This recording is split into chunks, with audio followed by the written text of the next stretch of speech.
Quisiera invitarles a leer en Génesis capítulo 37 los primeros 11 versículos. Es un gusto estar acá, es también un privilegio estar aquí. Quisiera hablarles de sus vidas, de la posibilidad que tienen de vivir una vida fructífera, una vida que produzca impacto, que importe, una vida que sea recordada 1.000.000 de años desde hoy. La única forma de vivir esa vida es hacer la voluntad de Dios. Dice el Nuevo Testamento, el mundo pasa y sus deseos, pero el que hace la voluntad de Dios permanece para siempre. La única forma de una vida que produzca impacto es vivirla para Dios, en Dios. El mundo pasa y sus deseos. Dios permanece y los que hacen la voluntad de Dios permanecen. Ustedes son jóvenes, como decía Ricardo, tienen la mayor parte, en toda probabilidad, la mayor parte de sus vidas terrenas por delante. ¿Cómo la van a vivir? ¿Cómo va a ser? Su vida aquí se va a pasar muy, muy rápido. Santiago dice, la vida es un poco de humo que aparece por un poco de tiempo y después desaparece. Se va a pasar muy, muy rápido. ¿Y cómo será? ¿Cómo será? Por eso escogí este pasaje, porque quiero hablarles de una vida fructífera. En el Antiguo Testamento, en las historias del Génesis, ninguna vida ilustra más una vida fructífera como la vida de José, el hijo de Jacob. Cuando su papá iba a morir, miró a su hijo José y lo describió como una vid fructífera, cuyas ramas se encaminan sobre el muro. Una vida fructífera junto a una fuente. Una rama fructífera junto a una fuente. Una rama que da fruto. Y José dio inmensos frutos. José dio vida literalmente a miles de personas. Los egipcios le dijeron, la vida nos has dado. Preservó la vida de su familia, que si no habría muerto en un hambre atroz. Preservó la vida de todo Egipto y preservó la vida de toda la tierra alrededor. Hizo esto porque cumplió el plan de Dios para él. Una vida fructífera. Los invito a leer Génesis 37, los primeros 11 versículos. Habitó Jacob en la tierra donde había morado su padre, en la tierra de Canaán. Esta es la historia de la familia de Jacob. José, siendo de edad de 17 años, apacentaba las ovejas con sus hermanos, y el joven estaba con los hijos de Bila y con los hijos de Silpa, mujeres de su padre. E informaba José a su padre la mala fama de ellos. Llamaba Israel a José más que todos sus hijos, porque lo había tenido en su vejez, y le hizo una túnica de diversos colores. Y viendo sus hermanos que su padre lo amaban más que todos sus hermanos, le aborrecían, y no podían hablarle pacíficamente. Y soñó José un sueño, y lo contó a sus hermanos, y ellos llegaron a aborrecerle más todavía. Él les dijo, oíd ahora este sueño que he soñado. He aquí que atábamos manojos en medio del campo, y aquí que mi manojo se levantaba y estaba derecho, y que vuestros manojos estaban alrededor y se inclinaban al mío. Le respondieron sus hermanos, ¿reinarás tú sobre nosotros o señorearás sobre nosotros? Y le aborrecieron aún más a causa de su sueño y de sus palabras. Soñó aún otro sueño, y lo contó a sus hermanos diciendo, he aquí que he soñado otro sueño, y he aquí que el sol y la luna y 11 estrellas se inclinaban ante mí. Y se lo contó a su padre y a sus hermanos. Y su padre le reprendió y le dijo, ¿qué sueño es este que soñaste? ¿Acaso vendremos yo y tu madre y tus hermanos a postrarnos en tierra ante ti? Y sus hermanos le tenían envidia, mas su padre meditaba en esto. Hasta aquí la lectura. Quisiera entonces, en el tiempo que tenemos, hablarles de 3 cosas. 1, la túnica de José. 2, los sueños de José. Y 3, ¿qué es la túnica de José y los sueños de José para ti? La túnica de José. Entonces, en el relato que hemos tenido a los 17 años, Jacob amaba a José más que todos sus hermanos. y le hizo una túnica de diversos colores. En realidad la palabra hebrea que se traduce de diversos colores no tiene un significado claro, nítido, no ocurre muchas veces. En el hebreo podría significar diversos colores o incluso una túnica larga o una túnica bordada. La traducción que tenemos nosotros se inclina por la primera opción porque es la que tomó la Septuaginta, la traducción griega del Antiguo Testamento. Eso sí significa inambiguamente una túnica de diversos colores. Pero cualquiera haya sido esa túnica, era una túnica especial. Y en el contexto de la historia del antiguo Oriente cercano, donde transcurre la historia de Jacob y de José y de los patriarcas, era normal que se usara una túnica de diversos colores como la insignia de la primogenitura, la insignia del primogénito. La insignia del hijo que Jacob señalaba así al darle esa túnica, iba a ser el jefe de las tribus, iba a ser el que iba a tener una doble porción de la herencia, el que recibía el doble de todos sus hermanos, una porción más que todos sus hermanos, el primogénito. Esa era la túnica de diversos colores. Y resulta que los hermanos lo aborrecieron por esto, porque percibieron esa preferencia que José tenía. Ahora quisiera hablarles de los sueños de José. Josué recibe esta túnica que lo señala como el primogénito. Y José sueña sueños. Mi segundo punto, los sueños de José. El primer sueño de José es un sueño un poquito extraño para ser José el que lo sueña. Porque José es un pastor de ovejas, como sus hermanos, como la casa de su padre, por generaciones, los patriarcas todos fueron pastores. Pero José no sueña con ovejas. Jacob había soñado con oveja y cabrito, José no sueña con ovejas. Josué sueña un sueño agrícola.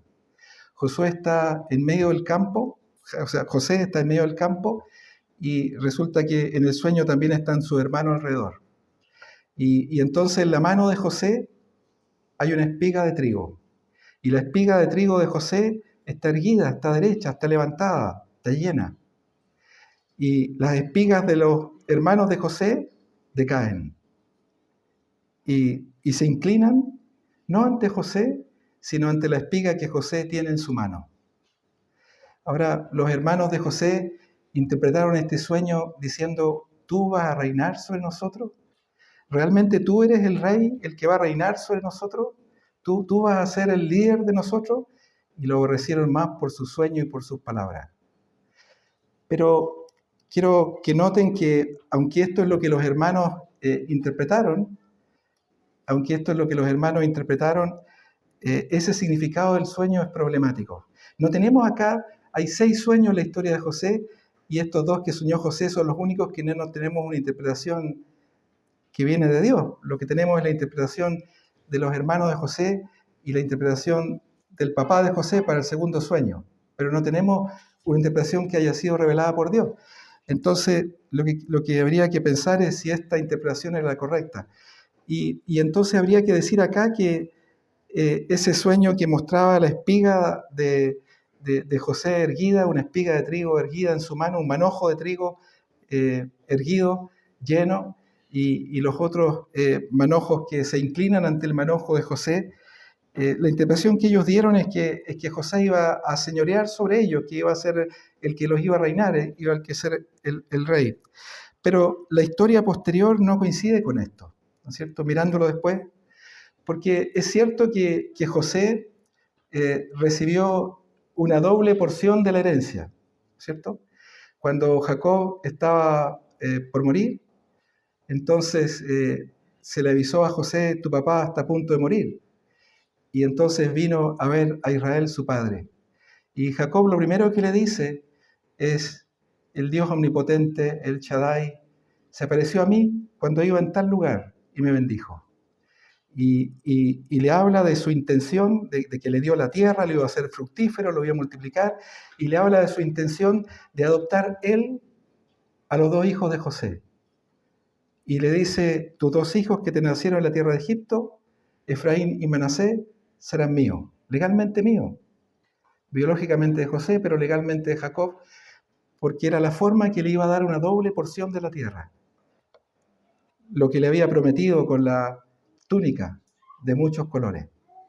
Y entonces le dice, como Simeón y Leví serán míos.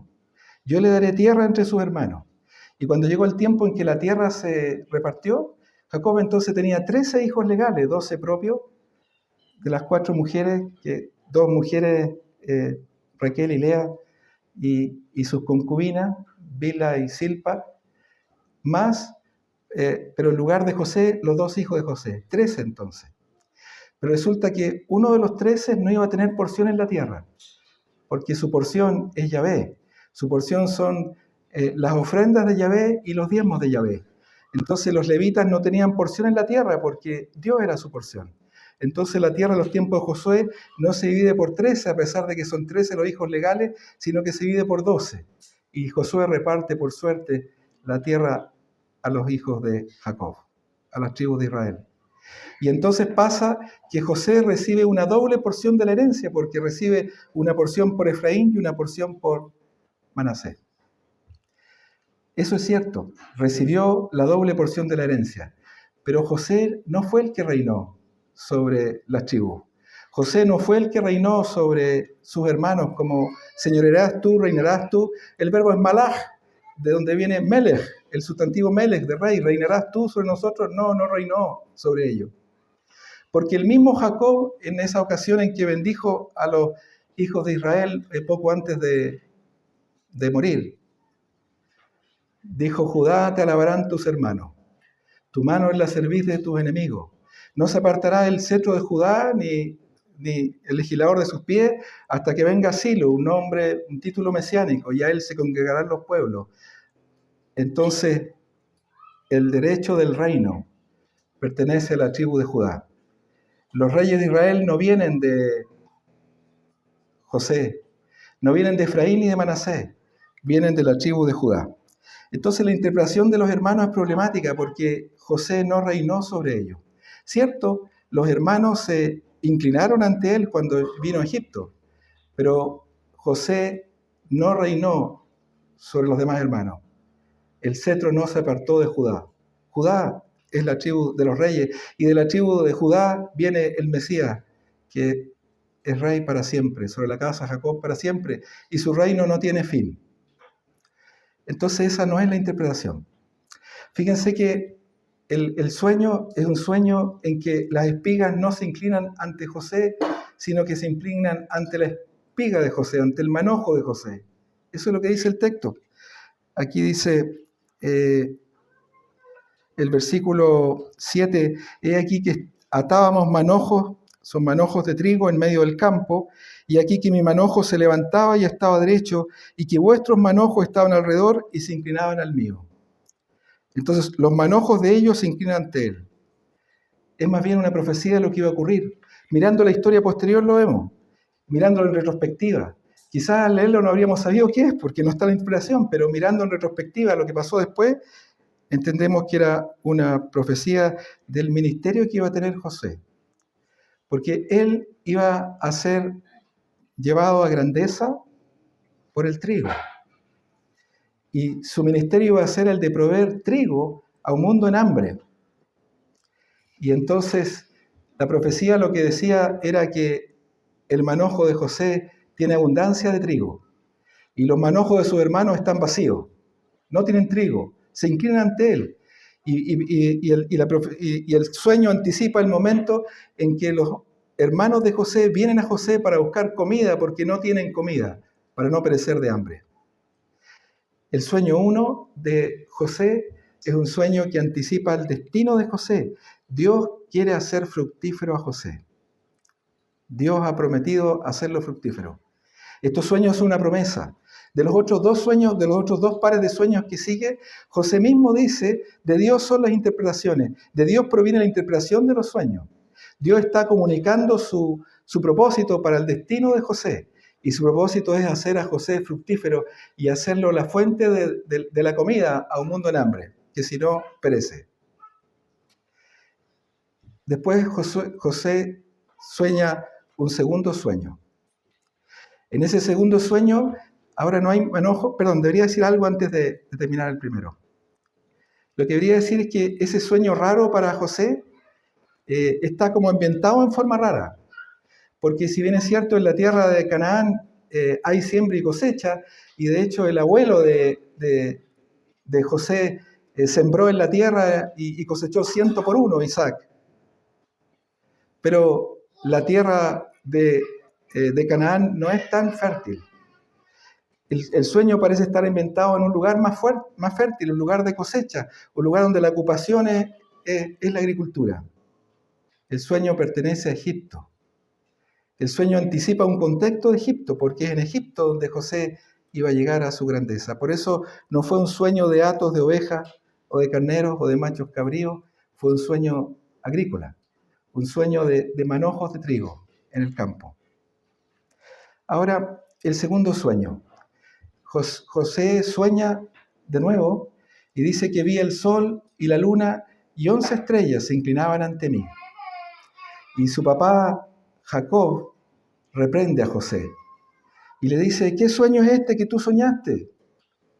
¿Acaso vendremos yo y tu mamá y tus 11 hermanos a inclinarnos ante ti? Parece, Jacob dice, un sueño soberbio. De nuevo, no tenemos una interpretación inspirada porque la revelación del sueño no fue revelada, entonces podemos preguntarnos si la interpretación de Jacob fue correcta.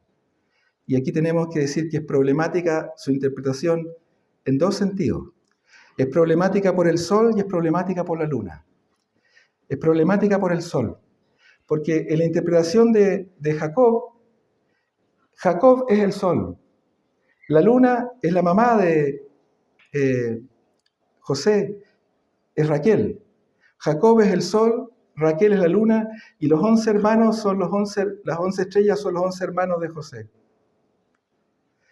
Pero, de nuevo, en el momento no habríamos sabido, sin interpretación, y no hay interpretación, pero de nuevo mirando hacia atrás decimos eso es problemático, porque nunca Jacob en toda la historia se inclinó ante José. Jacob está molesto con José y le dice: ¿acaso vendremos yo y tu mamá y tus 11 hermanos y nos inclinaremos delante de ti? Y no, nunca pasó eso. Fíjense que después de este pasaje José es vendido como esclavo a Egipto y van a pasar 22 años antes que Jacob vuelva a ver a José. En esta ocasión José tiene 37 años, 17 años. 37 más 22 son 39, casi 40 años. La próxima vez que Jacob ve a José va a ser 22 años después, cuando José tiene 39 años. Sabemos esto porque tenía José 30 años de edad cuando ascendió al trono de Egipto para ser el primer ministro, y porque cuando se reveló a sus hermanos y su padre vino a la tierra de Gosén, José le dijo a sus hermanos: ya van 2 años de hambruna, pero quedan 5 más. Vengan a la tierra de Gosén para que no mueran ustedes y sus ganados y todo lo que tienen. Entonces, 2 años después de eso, ¿sí? O sea, esa es la edad. Entonces, lo que iba a decir ahí es que el sol nunca se inclinó ante José, nunca, si es que el sol es Jacob, porque resulta que cuando se encontró 22 años después de estos sueños, José con Jacob, el relato bíblico dice que José unció su carro, que era el segundo carro de Egipto, y fue a la tierra de Gosén a encontrarse con su papá. Y cuando se encontró con su papá no se inclinó ante José. José se arrojó sobre el cuello de su papá y lloró profusamente y llevó a su papá a Gosén. Y la única vez que aparece que hubo entre ellos alguien que se inclinara ante el otro fue justo al revés. Porque en la ocasión en que Jacob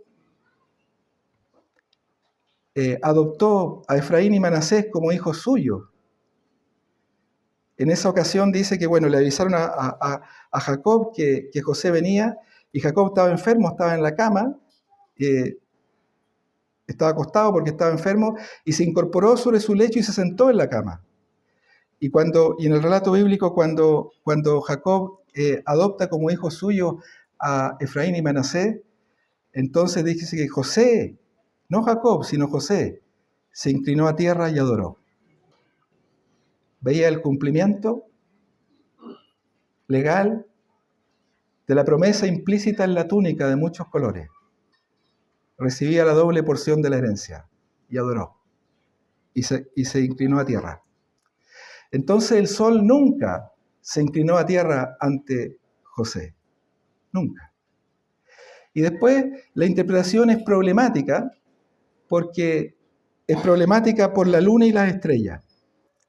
Si la luna fuera Raquel, porque él le dice, vendremos yo y tu madre a inclinarnos delante de ti con tus hermanos. Si la luna fuera Raquel, el problema es que Raquel murió al dar a luz a Benjamín. Entonces, no pueden estar juntos las 11 estrellas y la luna. Es imposible. Si Raquel viene a postrarse ante José, significa que Benjamín no ha nacido y falta una estrella. Son 10 estrellas y no 11. Y si vienen las 11 estrellas, falta la luna, porque la luna murió al dar a luz a la estrella número 11. Entonces no puede ser. Entonces esa no es la interpretación. Tampoco es la interpretación correcta. Ellos pensaron que los dos sueños eran sueños de dominio. No, no eran sueños de dominio. El primer sueño era un sueño de ministerio. El propósito de Dios para José es que José sea fructífero y que a través del ministerio de José se preserve la vida de mucho pueblo. Ese es el sueño 1. ¿Y qué será el sueño 2? Fíjense que tienen que notar que... Permiso, me falta un poquito de agua. Allí tengo agua. Vengo al tiro. Esa, gracias.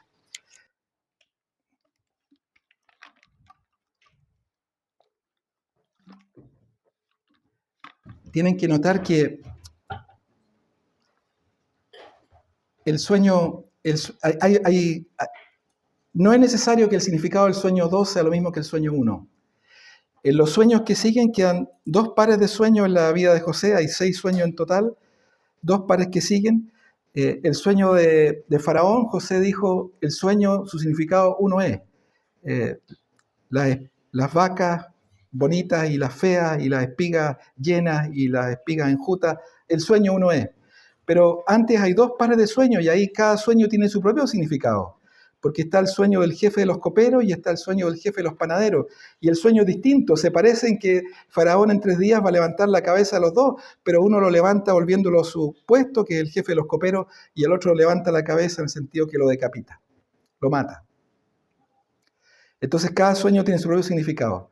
O sea que el sueño 2 no necesariamente significa lo que el sueño 1 significa.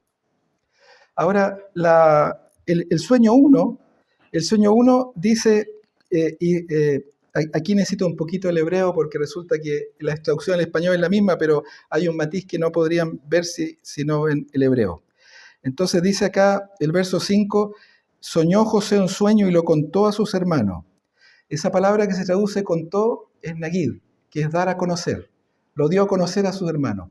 Dio a conocer a sus hermanos el sueño. Pero ahora en el versículo 9 dice, soñó aún otro sueño y lo contó a sus hermanos, pero contó no es nagid, es zafar. Y zafar es contar principalmente como se cuenta un número, como se cuentan números, como uno cuenta ovejas, como puede contar dinero, como puede contar días, como puede contar años, como puede contar el tiempo. Y de nuevo el versículo 10, lo contó a su padre, de nuevo es zafar. Contar como se cuentan números. El primero contó del verso 5 es dar a conocer, pero el segundo, las 2 veces que habla del sueño 2, es contar cómo se cuentan números. Entonces lo más probable es que este segundo sueño tenga un significado numérico. Fíjense que hay 8 sueños en el libro del Génesis. Hay 8 sueños. Hay 8 veces que aparece esta palabra contar cómo se cuenta números, que tiene ese doble significado, de contar como yo relato algo, como está aquí usado, o contar como yo cuento algo numérico. 8 veces aparece en Génesis. Por ejemplo, la primera vez que aparece es Génesis 24, donde el siervo más antiguo de la casa de Abraham viene del desierto con Rebeca y se encuentra con Isaac y le cuenta todo lo que ha hecho, cómo ha traído a Rebeca. Y entonces ahí es esa palabra contar, como se cuenta número, que también significa relatar. Y Isaac toma a Rebeca por mujer y la introduce a la tienda de su mamá Sara. Y Isaac amó a Rebeca. Después aparece también en la historia de Jacob. Cuando Jacob llega a la casa de Labán, le cuenta todas las cosas que han ocurrido. De nuevo el mismo verbo contar, como se cuenta número. Cómo había escapado de la casa de su papá, cómo Esaú quizás quería buscar su vida, cómo había obtenido, no sé cuánto habrá contado la primogenitura por engaño, pero dice que le contó todas estas cosas. Era un fugitivo y estaba buscando dónde vivir porque su vida corría peligro en Canaán. Y después, las otras siguientes veces son todas en la historia de José. Estas dos veces que aparece aquí, el verso 9 y el verso 10, cuando Josué cuenta el sueño a sus hermanos, el sueño 2, a sus hermanos y también a su papá. Y después cuando está en la cárcel José y encuentra súper triste al jefe de los coperos y al jefe de los panaderos y le dice, hemos soñado un sueño y no hay quien lo interprete. Y José les dice, no son de Dios las interpretaciones, contádmelo a mí. Ese contádmelo a mí, de nuevo es contar cómo se cuenta números. Y después cuando dice en ese mismo pasaje que el jefe de los coperos le cuenta el sueño, le contó el sueño, de nuevo es contar cómo se cuenta números. Y después el mismo jefe de los coperos, 2 años después, se acuerda porque se había olvidado de José, y entonces a Faraón le dice que le contó el sueño a José, y José le dio la interpretación. De nuevo ese, contar cómo se cuenta el número. Y la última vez que aparece ese verbo contar cómo se cuenta número es en los sueños de Faraón. Porque Faraón sueña esos 2 sueños, cuya interpretación es una, y se lo cuenta a sus sabios y también a los entendidos que tienen su corte, a los magos, y ni uno de ellos puede dar su interpretación. De nuevo, esa es la última vez. Entonces lo que quiero que noten es que en las 4 últimas veces que aparece ese verbo zafar, que significa contar, como se cuenta número, o que también significa relatar, como se relata un relato, las últimas 4 veces los números de los sueños tienen significado simbólico. Porque el sueño del jefe de los coperos, los 3 sarmientos son 3 días. Y en 3 días más el cumpleaños de Faraón. Y en 3 días más en el cumpleaños de Faraón, Faraón hace una fiesta a todos sus siervos. Y en medio de la fiesta decide levantar la cabeza del jefe de los coperos y la del jefe de los panaderos y restituye a su lugar al jefe de los coperos y decapita al jefe de los panaderos. Y después todas las otras veces tienen que ver con el sueño de Faraón. Y Faraón sueña un sueño. Y las 7 vacas son 7 años de abundancia, las 7 vacas bonitas. Y las 7 vacas feas son 7 años de hambre. Y las 7 espigas llenas son 7 años de abundancia. Y las 7 espigas enjutas son 7 años de hambre. O sea que todas las veces tiene que ver con contar y contar tiempo. O sea que lo más probable es que el significado de este sueño tenga que ver con tiempo. Porque lo contó y lo contó como se cuentan números. Así dice el relato. Además, la otra razón que hace pensar que representa una contabilización de tiempo es que en el mundo antiguo se miraban los astros para contar el tiempo. Aún hoy día contamos un día como el tiempo que la Tierra gira una vez alrededor del Sol. ¿Sí? El día y la noche. Entonces cuento de tiempo. ¿Pero qué podría ser? ¿Podrían ser días como los 3 sarmientos que son 3 días? ¿O podrían ser años como las 7 vacas que son 7 años? Imposible saberlo sin interpretación. Pero mirando en retrospectiva podemos mirar lo que pasó. Y en retrospectiva esto es lo que vemos. Que desde el tiempo en que José soñó los sueños hasta que ascendió al trono de Egipto como primer ministro de Egipto, pasaron 13 años. Justo 13. José tenía 17 años cuando soñó los sueños. Y tenía 30 años cuando fue primer ministro de Egipto. Salió de la cárcel para reinar. 13 años. Y lo que ve José en el sueño 2 son 13 cuerpos celestes. El sol y la luna son 2 y las 11 estrellas 11. 11 más 2, 13. Justo 13 años. El tiempo que faltaba para el cumplimiento. Y esos 13 años se dividen en 2. En 11 y en 2. El sol y la luna están separados de 11 estrellas. Y si miramos el relato posterior que sigue, los 13 años entre que José sueña el sueño y que el sueño se cumple, son 13. Y se dividen en 2 periodos de 11 y 2. Los primeros 11 años son comparativamente fáciles, ninguno fácil. Los 11 años son difíciles, pero comparativamente papaya, comparado con los 2 que siguen. Porque los 2 que siguen hay un agravante terrible psicológicamente para José. Y ese agravante es que él, 2 años antes de ser libertado, conoce al copero y conoce al panadero y le dice al copero: acuérdate de mí para bien, cuando estas cosas se cumplan, cuando tú tengas el bien. Yo no he hecho nada por lo que estoy aquí. Fui secuestrado de la tierra de Canaán y no he hecho nada malo que justifique que yo esté aquí. Acuérdate de mí. Y los días pasaron. Un día, otro día. Y José cada día que pasa piensa, vienen los pasos de un oficial de Faraón que me va a librar. Y pasan los días, y las semanas, y los meses. Y el libro de Proverbios dice que el deseo que no es cumplido es tormento del corazón.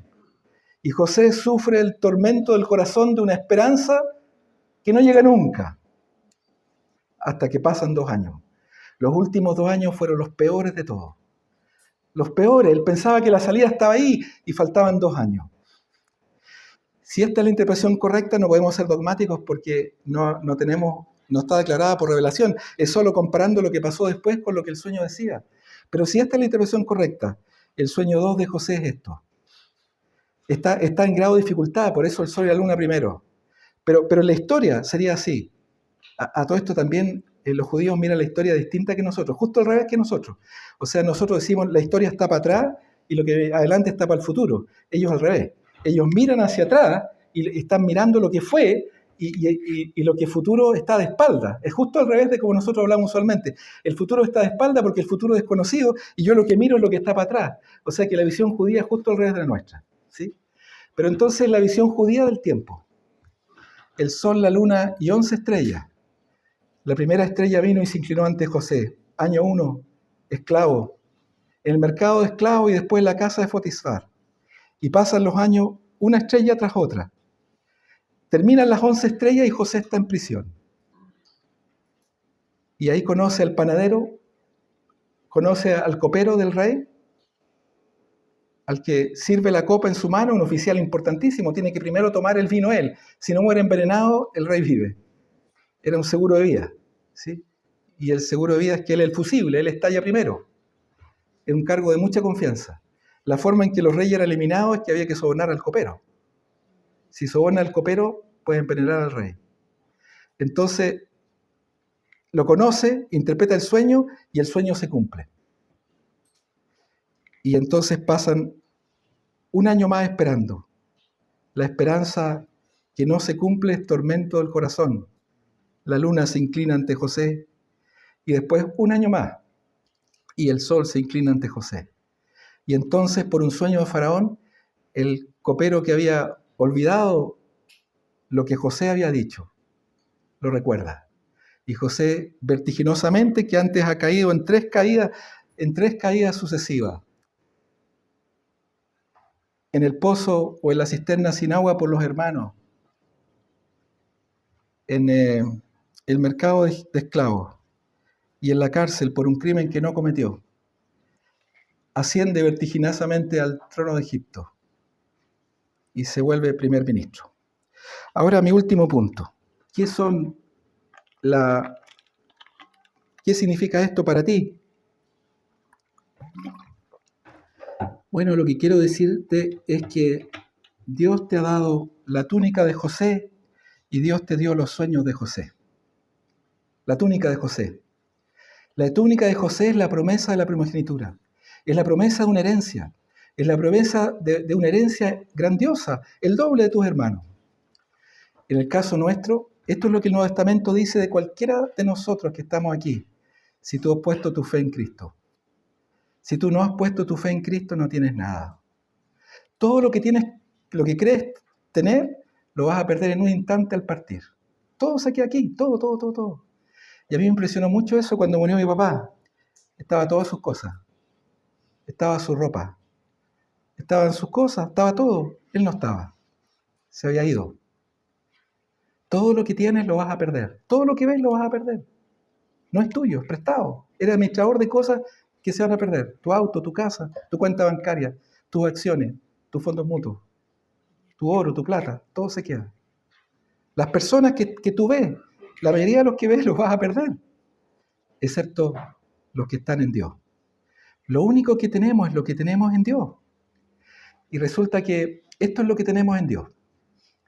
Tenemos en Dios una herencia eterna, una herencia incontaminada, inmarcesible, que no puede perecer. Hemos recibido la promesa de un reino inconmovible. Hemos sido hechos, dice el Nuevo Testamento, herederos de Dios y coherederos de Cristo. Y el apóstol del Nuevo Testamento dice, todo es vuestro. La vida, la muerte, lo presente, lo porvenir, Apolo, Cefas, todo es vuestro. Y vosotros de Cristo y Cristo de Dios. Y Dios dice en el libro de Apocalipsis, el que venciere significa el que es creyente, el que puso su fe en Cristo. Dice el apóstol Juan, ¿quién es el que vence al mundo sino el que cree que Jesús es el Hijo de Dios? El que venciere le hará todas las cosas, yo seré su Dios y él será mi hijo. La túnica de muchos colores es tuya. Tienes todo, aunque no tengas nada. El libro de los Hebreos habla de personas así. Dice, el mundo no era digno de ellos. Fueron perseguidos por los montes, anduvieron descalzos, tuvieron hambre. El mundo no era digno de ellos. Son herederos de todo lo que existe. Y esa herencia eterna es tuya. Comienza en el milenio. Y 1000 años después sigue para siempre en la nueva creación que es eterna. Todo es tuyo. Sabe que eres heredero de todas las cosas. Si has puesto tu fe en Cristo, por su gracia infinita, desmerecida, Dios te unió a su Hijo, al unigénito, al que constituyó heredero de todo. Te unió indisolublemente, lo pronuncié súper mal, a Cristo, al heredero. Y en Cristo lo tienes todo. Todo es tuyo. Dios se dio a sí mismo a ti y todo lo que hizo. La túnica de muchos colores es tuya. Pero también los sueños son tuyos. Los sueños de José son sueños que anticipaban su destino fructífero. Rama fructífera es José. Una rama fructífera junto a una fuente. Lo aborrecieron, lo asaetearon los arqueros. Su mano se mantuvo firme. Y 5 títulos de Dios. El fuerte de Jacob, el omnipotente, que lo fortaleció. Los sueños son tuyos. Fíjate las palabras de Jesús antes de ir a la cruz. Dice él en el aposento alto, no me elegisteis vosotros a mí, yo os elegí a vosotros para que llevéis muchos frutos y seáis así mis discípulos. Muchos frutos y seáis así mis discípulos. La vida de Jesucristo fue increíblemente fructífera, como nadie. En solo poco más de 30 años cambió el destino del mundo, cambió el destino de todos sus redimidos, el destino eterno, y cambió el destino eterno de toda la creación. Y él dice, yo os he puesto para que vayáis y lleváis fruto, y vuestro fruto permanezca. El propósito de Dios para ti, si tú eres creyente, es no solo darte todas las cosas, sino hacerte fructífero. Una vida que importa, una vida que 1000 millones de años después de hoy persiste en su fruto.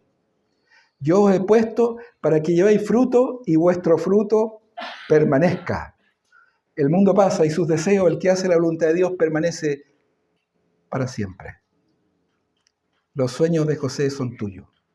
El sueño 2 de José, difícil de interpretar porque no tenemos la interpretación. El sueño 2 de José lo miramos en perspectiva después que se cumplió y podemos ver qué es lo que quiso decir. Antes no hubiéramos podido decir. El sueño 1 de José es la promesa de fruto. El sueño 2, ¿cuándo será? Así también nosotros. No sé cuándo será. Tienes la promesa de la herencia eterna. ¿Cuándo será? No sé. El Señor dice, vengo pronto. Cuando el Señor viene, recibes la consumación de las promesas, la consumación de la salvación. Lo que Dios ha prometido será tuyo. Dios cumplirá toda su promesa que te dijo. Tuya, todo tuyo. ¿Y cuándo será? No sé. Mirando para atrás vamos a ver cuándo. Pero va a ocurrir en cualquier momento. Cuando vea al encuentro el aire. Y vamos a comenzar a disfrutar esa herencia, el milenio. Y será para siempre. Fíjate que cuando Dios habló a Abraham, que Abraham era el padre de los creyentes. Es llamado así en el Nuevo Testamento, el padre de los creyentes. Cuando Dios habló a Abraham, lo primero que le dijo es, yo te voy a bendecir y te voy a hacer bendición. Te lo repito de otra forma. Yo te doy la túnica de muchos colores. Y te doy los sueños de José. Te voy a hacer bendición. La bendición de Dios nunca es agua estanca. La bendición de Dios siempre es agua viva. Agua que corre, agua que se multiplica, agua que avanza, agua que copa todo. Dios ha decidido, ese es su propósito para ti, bendecirte en forma indecible y hacerte a ti un canal para alcanzar a otro, para alcanzar un mundo que tiene hambre, un mundo que no lo conoce, un mundo que necesita la nueva vida, un mundo que necesita esa vida abundante. Y es esa vida que es tu destino. El libro de Apocalipsis dice que el Cordero guiará a su pueblo a las fuentes de agua de vida, que los va a pastorear y que los va a llevar a las fuentes de agua de vida y que Dios va a enjugar toda lágrima de lo suyo. Dios te ha dado la túnica de José, te ha dado una herencia eterna, está prometida. Te dio el sello de esa promesa y es el Espíritu de Dios que mora en ti hasta la redención de la posesión adquirida para la alabanza de su gloria. Dios te puso para que llevaras fruto, para que seas como Cristo. Eso fue lo que dijo, para que seas así mi discípulo, para que vayas y lleves fruto y seas así mi discípulo, para reproducir el fruto de Jesús en ti. Dios te dio los sueños de José. Adora a Dios por eso. Alaba a Dios por eso. Cumple tu destino, cumple tu llamado. Disfruta desde ya en anticipación la gloria que viene. Y vive una vida con Dios, para Dios, en Dios. En la medida que lo hagas, tu vida tendrá fruto, valor, perdurará. Cuando todo el resto pase, seguirá ahí, repleta de fruto, fruto que importa para la eternidad.